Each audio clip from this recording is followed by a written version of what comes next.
Okay, let's dive right into this. We tend to think of the AI that moderates our online world as this all-knowing thing, right? Especially when it comes to language.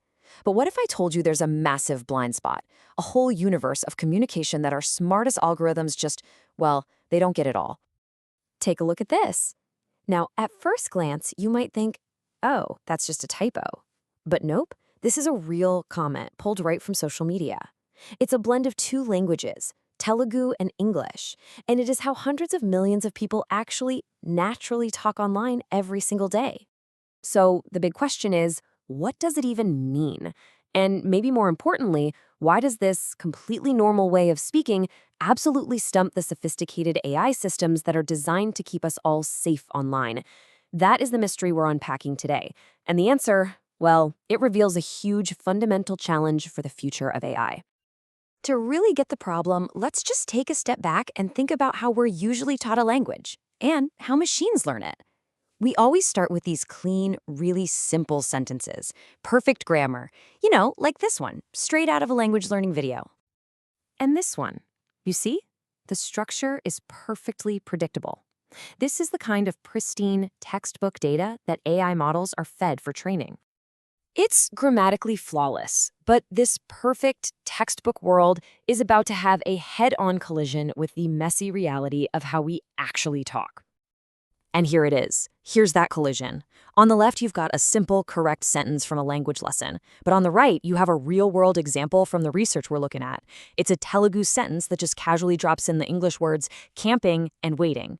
This right here, this is the giant gap that AI just falls right into. Now, this whole phenomenon, it has a name. It's called code mixing, and it's so important to get this. It is not a mistake or a sign of confusion. It's a really sophisticated and completely natural way that multilingual people communicate. It's about being efficient, it's about cultural expression, and sometimes it's just about using the best word for the job, no matter which language it's from. And it isn't random either. There are clear patterns. You can switch languages right inside a sentence, or you can switch between sentences. The point is, there's a real structure here. It's just not a structure most AI is built to understand. So why is this so hard for AI? Well, the problem really comes down to three huge hurdles. The spelling is all over the place, the grammar rules get mixed together, and there's a deep, deep lack of cultural context. Now let's just look at that first hurdle, because it's fascinating.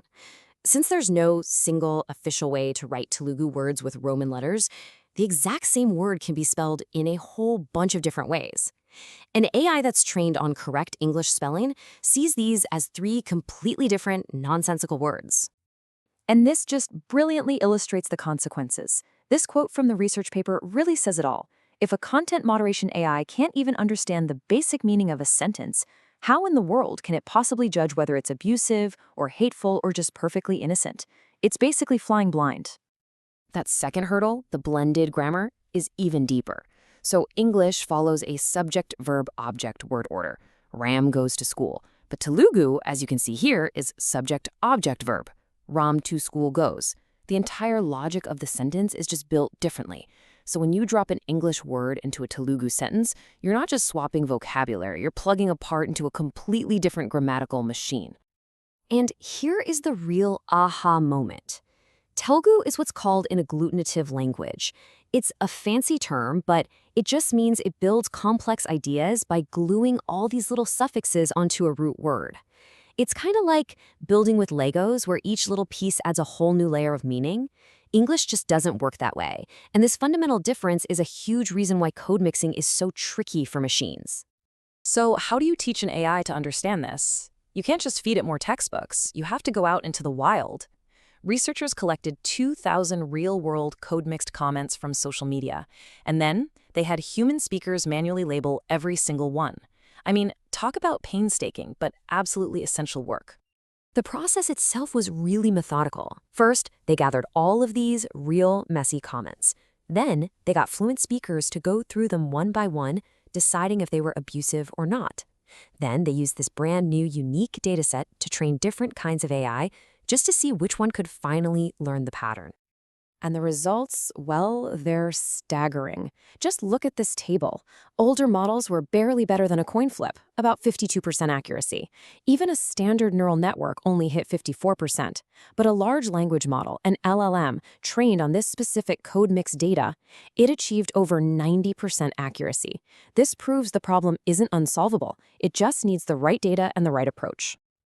So let's zoom out, because this is about so much more than just code. When our online safety tools only work for speakers of dominant languages like English, it creates this massive digital divide. It leaves speakers of thousands of other languages totally exposed and unprotected. This is an issue of fairness, of digital equity. Ultimately, this research is vital for three big reasons. First, it protects vulnerable communities from online hate. Second, it helps build a more inclusive internet where the tools actually work for everyone. And third, it forces AI to evolve beyond its very English-centric view and to start reflecting how the world actually communicates. And this brings us to a final, pretty critical question. This study focused on just one language pair, but there are over 7,000 languages spoken in the world today. So as AI becomes the gatekeeper of more and more of our digital lives, who bears the responsibility and the cost of teaching it to understand all of them? That's a question we all really need to start thinking about.